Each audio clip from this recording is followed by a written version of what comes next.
how to fix your Lyft app keeps crashing. So let's get straight into the video. Well, there are a couple of reasons why you would be facing this problem. The first thing you want to do is force close your application and reopen it. If that is still not working, you can also try restarting your mobile device, as it is going to help solve many temporary glitches and free up system memory. If that is not the case, you want to also check your internet connection, try toggling between your Wi-Fi and your cellular data, or restart your router if needed.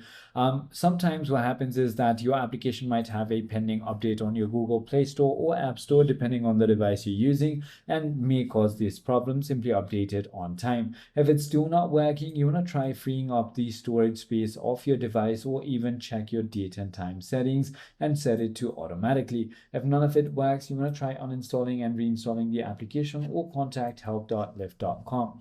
I hope this video clarifies everything for you. If you have further more queries, feel free to comment down below, and I'll see you on the next one.